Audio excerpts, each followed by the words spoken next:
Welcome to the HR on the Offensive podcast, brought to you by Lace Partners.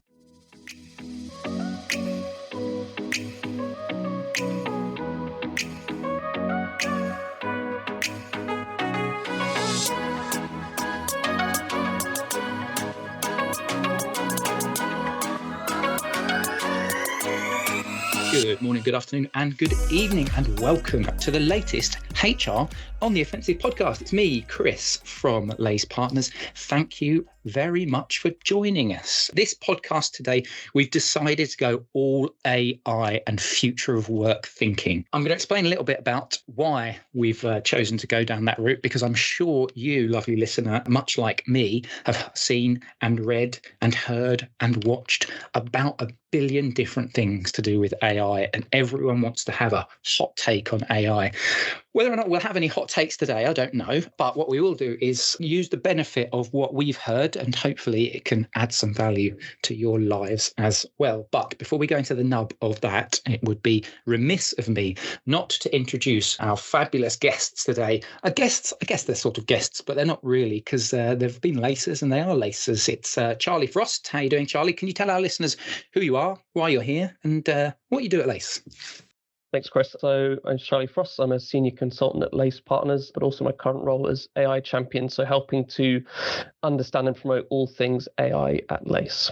Yes, Charlie is a Chelsea fan, so do not hold that against him. I know I certainly don't. He's a lovely gent. And Tim Ringo, who is also joining us. Tim, can you tell our lovely listeners, I'm sure some of them have heard your dulcet tones before because we've had you on the pod 4, 5, 6 times, but just introduce yourself and tell us where you are right now in the world. Well, at the moment, I'm in very warm and not so sunny Jakarta down in Indonesia. So I'm in the southern hemisphere. I'm down here doing some speaking engagements, but it gets to what do I do? Well, these days, I'm an author, conference speaker, and also board advisor to companies on sort of all subjects around human capital. And these days, one of the hottest topics and the thing I get asked about the most is how is artificial intelligence going to be harnessed in organizations? So we're going to talk about that today. And that's actually what my next book is about. It's going to be called Demystifying the Digital and AI Workplace.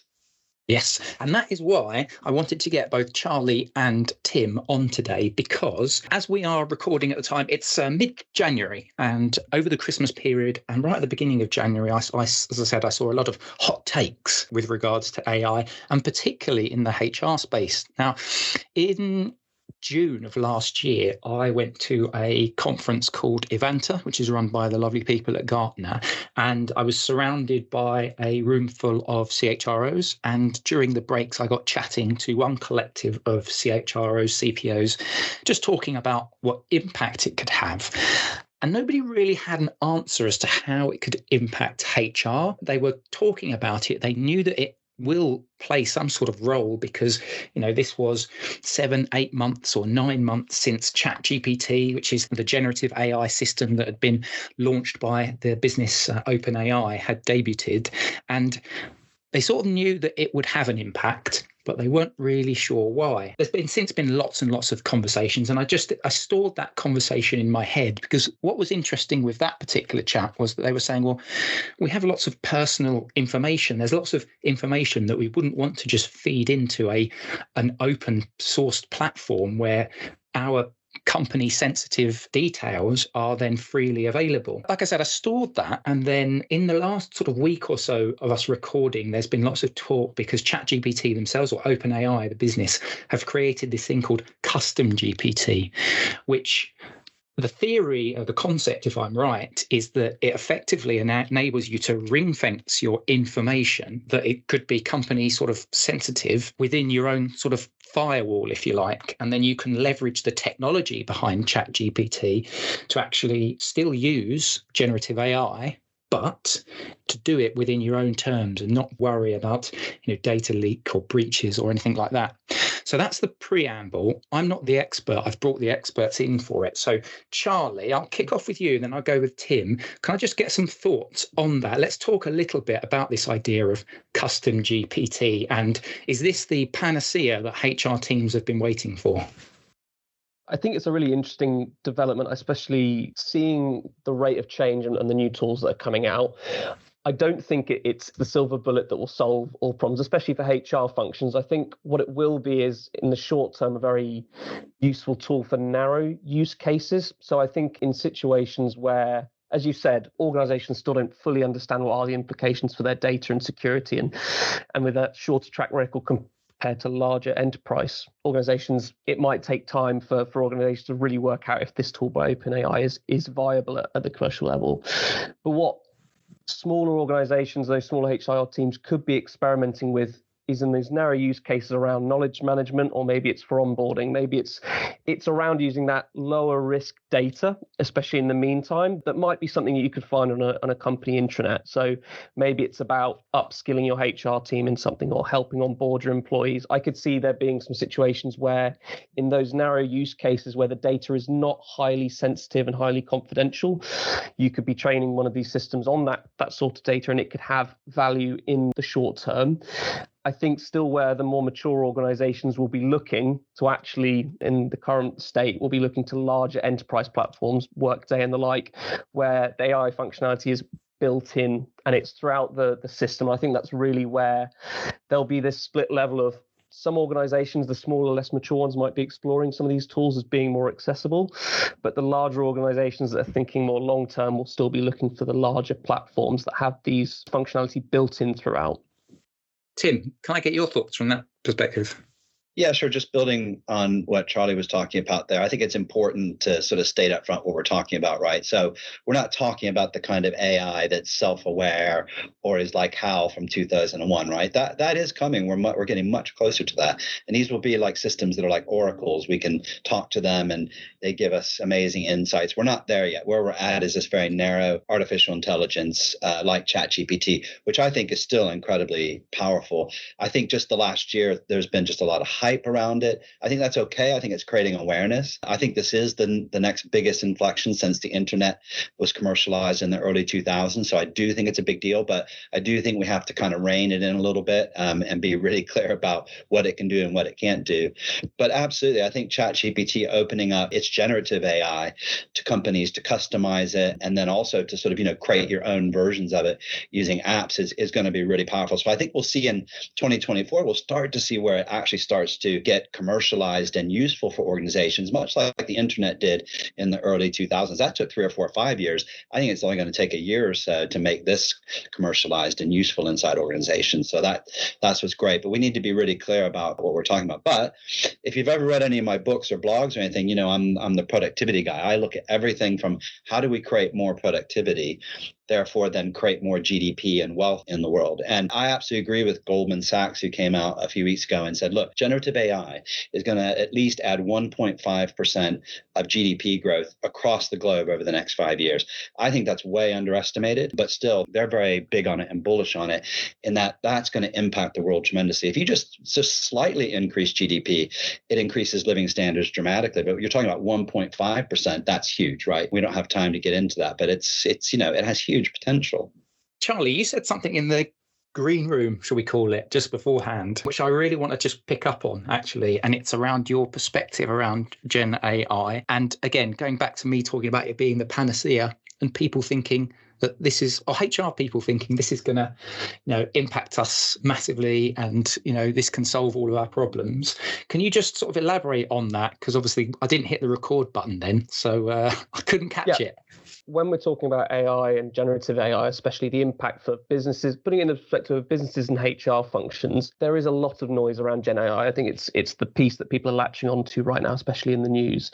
But from my perspective, I'm relatively skeptical in terms of its value in the long term. I think generative AI is very powerful, and I think it has a lot of potential. But I think what it will become is very mainstream very quickly. I think we are already getting used to using these tools, and I think it will be commonplace in our personal lives and in our work lives. I think the more interesting element of AI and the development from my perspective is in the value of AI and its decision-making capability, its predictive capability, which ultimately is what it does. It's a very powerful prediction engine. And I think for HR functions and for businesses, ultimately they will be looking at where investments in AI will lead to the best return on investment. And that is the area, and improved decision-making at a strategic level, whether that's investment in talent or strategic initiatives across HR, learning, skills, skills, all of these things we've talked about as being really big trends in 2024. I think these are the areas, the mature strategic thinking HR functions will be looking at. So how can we introduce this enhanced decision-making element that will help us make better predictions and ultimately more informed investments in where we're putting our people and our money.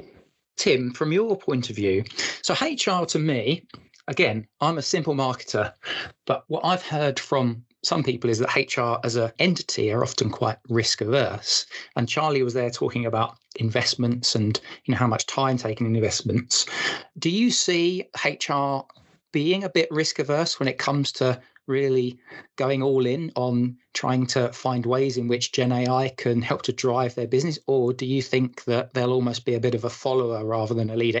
I guess the question is AI where businesses, HR teams are going to be spending their hard fought budgets this year? I would say probably spending lots of money on it might be a year or two off for HR. However, I'm quite bullish about HR. And in fact, HR have been some early adopters of AI going back quite a few years now, because Workday and SuccessFactors systems have already had built into it certain aspects of machine learning and artificial intelligence, particularly in the recruitment area. So I would put forth that I think HR have actually been some early adopters, probably not knowing it, that we were maybe not necessarily 5 years ago calling it artificial intelligence, but they were early adopters. And I do think that they're going to continue to be early adopters. They're going to be leaders. I don't know. We'll see. I think you're right. I do think that there's some risk aversion there, but I think there's potential for HR to at least be on curve with the rest of the organization, but also the potential to lead, because not only recruiting, but it can be used for onboarding. I'm a huge fan for using it for workforce planning. It's too for humans to do workforce planning properly. It's really quite difficult, but the machines can do it very, very well. Right people, right place, right time, right skills. Very good at that. I also think HR chatbots are going to get more and more intelligent, where you're not even going to know you're talking to a chatbot. And I think the areas of learning and development, there's huge opportunity there, because you start to layer in the metaverse with AI and learning. And I think that's going to be a real frontier for HR. So I think they're going to be on curve with the rest of the organization, with potential to become leaders. I think just building on that from Tim, I think one of the things that I think HR functions, the strategic thinking ones, will be looking at investing in this year is not necessarily in the physical tech, but it's in overcoming those barriers that currently sit in between HR being able to use those systems. So access to clean, high quality people data is a big one that a lot of HR functions still struggle with. So as a prerequisite to even getting to that stage of using these systems, I think that's a really big one that they'll be working on. And also to get ahead is to build that capability to be able to implement and manage these systems. I think that it's a case of walking before you can run. And the majority of the thinking and the investment this year is most likely to be in that planning for, as Tim said, the future, where they will be able to prove to the business and make that business case that, look, we want to make a significant investment in something that can drive improvements across the employee life cycle and across the people function. But we first need to actually demonstrate that we're ready to make that transition. Yeah, Tim, I want to actually help. If you can just build on this for me as well, because you're obviously going out to conferences, you're speaking to people all the time, you're speaking to HR leaders. Is that where the chatter is? It's how do we get the skills, the capability, the knowledge of people with the ability to understand AI? That's our kind of next step. Is that what you're hearing at the moment? Well, unfortunately not. People are more sort of focused on the shiny object, I think. And I'm more concerned when I think about AI, I don't worry about it killing us or taking our jobs. I more worry about our ability to, and the skills and capability to harness it, right? It's only as good as you are at using it, right? So if you ever go play with a ChatGPT, you learn really quickly that you probably aren't asking it the right questions and you get garbage. But when you ask it the right questions, it's super powerful. So what I've been telling HR people, which is don't focus on the shiny object of AI, focus on the fact it's coming, and your job is going to be to skill up the organization to use it effectively, to use it safely, and that's the focus. I do think the one thing that is a barrier, back to what Charlie was saying, a barrier potentially for HR, if you have not digitized your employee lifecycle, if you don't have software as a service platform in place to do the employee lifecycle end to end, you're going to struggle to use AI. It needs that kind of base level of digitization of the employee experience in order to then plug AI into it. And so that's one thing I do hear HR people concerned about, which is, oh, I haven't finished my, the implementation of my digital workplace yet and my digital HR. And so I'm going to struggle. And the answer is yes, you will. You really do need to get on with getting that full end to end from recruitment to exit. You have to get your entire workforce on a digital platform for HR, or you're going to miss the train. You're going to miss the boat, whatever vehicle you want to talk about. You're going to miss it, right? If you don't have that, I mean, you're going to be way behind. Yeah. Can we actually just build on that then? Can I just get some more thoughts from you in that from an experience perspective, Tim? Because obviously we've just been running our campaign, the Employee Experience Revolution. And, a lot of talk has been, how can we use this? How can we use Gen AI to hyper-personalize the experience? Is that where this is going? Can you just give me some thoughts from that perspective, from an experience perspective? Is that where you see the big gains being, this hyper-personalization? What potential is out there from generative AI to deliver those amazing employee experiences? I mean, I think that AI is going to be big in HR for people experience. Absolutely. I think the candidate experience is going to and is improving dramatically. The speed with which you kind of get through the process and the kind of look and feel and touch almost feels like a human is going to get better. That's going to be fantastic. I think, again, the other end of the spectrum is the learning side. I think we're going to see tremendous improvements in experience there when you layer in the metaverse. And I think the chatbots really, again, HR has really led on using chatbots for a while, and they just get better and better, right? They get more clever. And I think that's going to be someplace where really, ideally, I think they really are going to get to the point and are getting to the point where you just really almost don't even know it's not a human. And that's really where we need to get to. And I think that'll be kind of really exciting. Building on that, from my perspective, I think one of the bits that really excites me about the implementation for AI for businesses is it can be a real win from two perspectives. So from the employee experience perspective, as you said, Chris, I think the opportunity to personalize where previously it was too labor intensive to do it or the technology wasn't available, I think that's very exciting. But also on the flip side, to Tim's point right at the start, is the boost to productivity and moving people away from repetitive activities and tasks onto more value add, that can have a real boost to engagement levels across the organization. So I think looking at it from those two perspectives is really quite powerful. And talking specifically about that experience level and being able to really provide enhanced employee experiences, I think there's some opportunities for organizations that previously maybe didn't have the capability or the capacity to be able to deliver these really excellent life cycle for employees, is that you can overcome some of the barriers of capacity management, where previously you said, well, maybe we need to increase our HR headcount by X amount to be able to deliver this new learning experience or this new onboarding experience. AI has the ability to kind of smooth out that need to significantly increase headcount. And so it can provide that more long-term view where you don't have these big fluctuations to be able to support these initiatives. You can actually have the capacity built in to flex with how your workforce might change over time. I think that's quite exciting for HR functions to be able to have that ability. There's a world of possibility. I love the idea that things can be simplified and we have that hyper personalization, which can help to enhance those amazing experiences we talk about in the employee experience revolution. I want to go back to something you said earlier, Tim, when we were talking, and actually I think you mentioned it as well, Charlie, with the likes of the big tech companies who have already been implementing AI.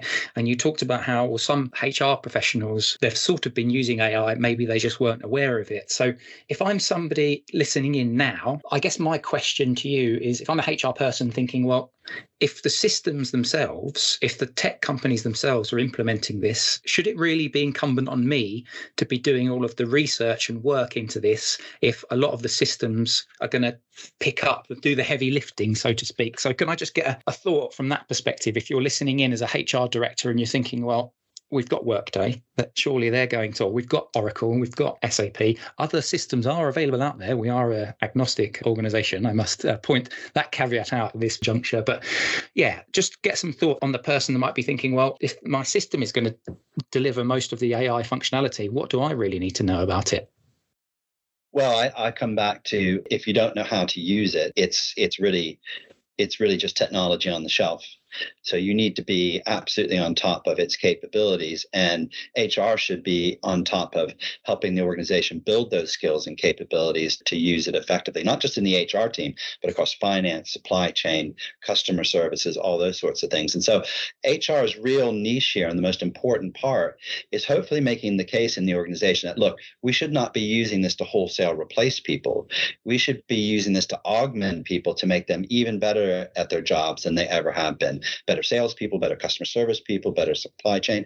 Because when we use it to cut cost, we're only, the cost savings are a fraction of what you can get relative to somebody's productivity uplift. If you can get the human to be more productive and also more higher quality work, that's worth 10 times any cost savings you'll get from harnessing. So I think it's really important that HR takes the kind of front foot on this to say, look, we're going to be in charge of teaching the organization how to use this. And oh, by the way, we don't really need to be replacing people with it. It should be, how do we augment our people to make them better? Yeah, Charlie, I saw a bit of furious nodding there, though. So do you want to just add to that? Yeah, and I think that role that HR will play in upskilling and reskilling, I think to that point that Tim's made, is that organizations should be looking to augment roles, and there will be some roles that are removed, but also it will be how can we reskill the existing workforce that we already have to take on new roles in this world where we're supported by technology. And I think it'll be how HR functions can support the business in upskilling from a TQ perspective, but also from an emotional and interpersonal intelligence perspective. How can they build those skills that people need when technology can do the repetitive tasks that we no longer want to do? I think shifting focus to that will be quite a big task and big focus for HR teams over the mid to long term. I've got one more question I wanted to pose to both of you guys, and then it's free swim time. So if there's any other bits that we haven't covered, you are more than welcome to pluck out, because I think this is a topic that could be spent hours and hours and days going over AI, and it's constantly changing and shifting and evolving. As I said, I've read about this custom GPT over the Christmas period, and now all of a sudden I started to think, oh, well, how's this going to impact HR teams? But all of a sudden, in 6 months' time, we're going to be in a different place. But that's the question I really wanted to get into, which is looking ahead. So I think it was November 22, was it, that OpenAI first released sort of ChatGPT, and it just exploded onto the scene. And then we had 2023 last year where everyone talked about it, people played around with it. But for big swathes of 2023, it was almost like, this is a fun tool to then ask it to write a story for me about X, Y, and Z. But the practical implications, people were still trying to get their heads around. So if we fast forward to 6 months or 12 months or 2 or 5 years' time, Charlie, I'll start with you and then I'll get Tim's view. What do you think we are? Let's take it by the end of 2024. Where would you like to see us or HR and the practical application of Gen AI by the time we're doing our Christmas parties? I think what I'd like to see is that, as I said, I think this is going to be a relatively small step on the kind of long path to implementing AI. I think Gen AI by the end of the year will be accessible and used by most teams. So I think that's what we'll be seeing. I think what we've just been speaking about that last question, I think what I'd like to see is that HR functions are taking that step forward towards AI as a topic. So rather than standing back and waiting to kind of hear from a technology perspective or from the C-suite what the direction is, I think actually being proactive and think about how we can start to upskill ourselves in the business on this.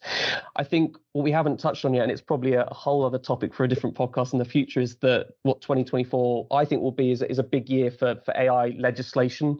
So the EU AI Act and the US AAA, I think, are two big ones on the horizon that are in the process of being implemented. And I think HR functions right now need to be looking at what does this mean for us. They'll probably play a role in managing the use of AI in the workforce and who is responsible for its correct use. I think that'll be a big topic and one that a lot of teams will be focusing on right now. Can I just quickly, just before we go to Tim, for those people who maybe aren't as aware of it, how much can you give us on some of this legislation that we've heard, or is there not a lot out there at the moment?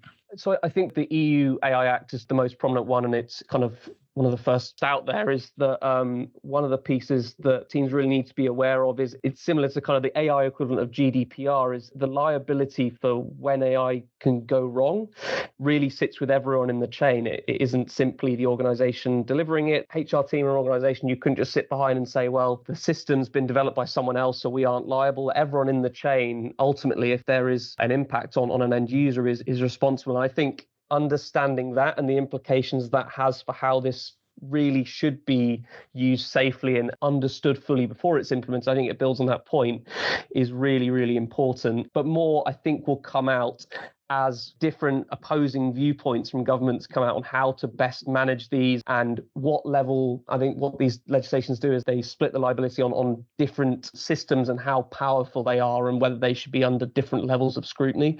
That'll be very interesting because I think a lot of the legislation currently puts the kind of onus on the system providers to self-govern and kind of self-label themselves as their implications. So I think that'll be very interesting to see where that goes. Definitely. Really, really interesting. Tim, so the original question was, where are we at the end of this year? Or you can go further than that if you want to. What do you want to see?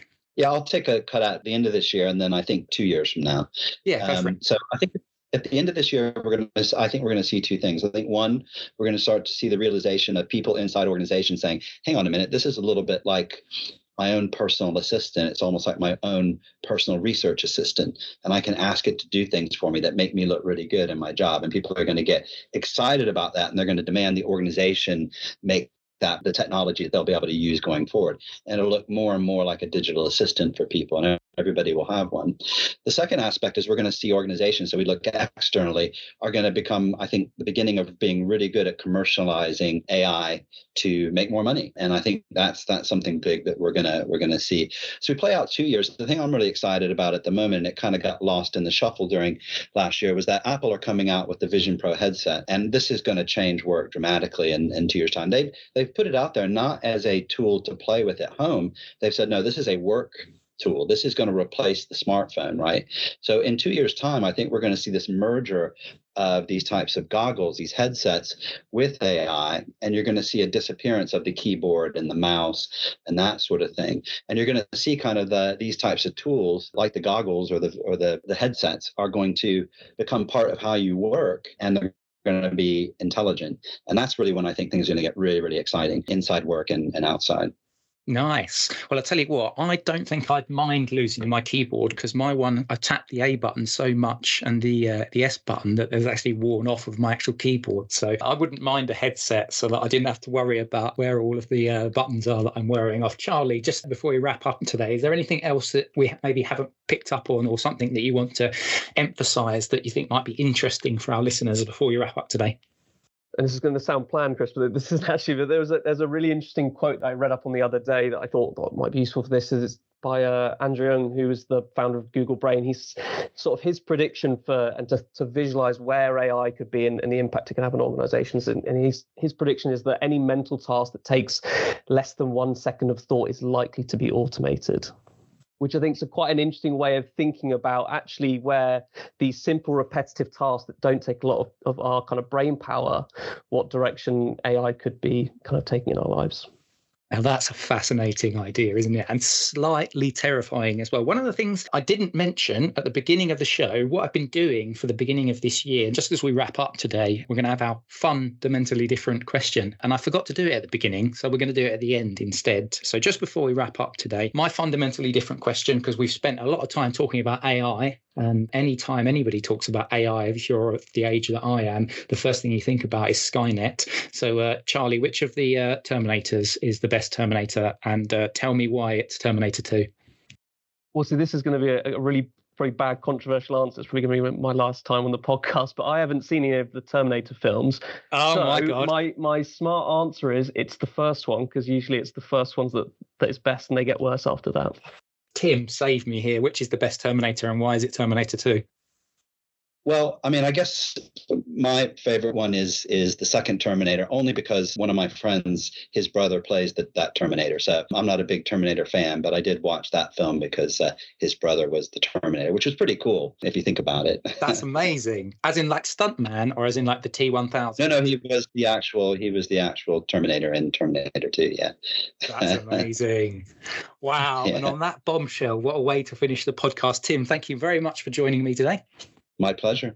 All the way from Jakarta. And Charlie, lovely to have you on for your podcast debut. And Charlie, our resident AI expert, will be getting him on again to pick his brains in future, I'm sure, as well.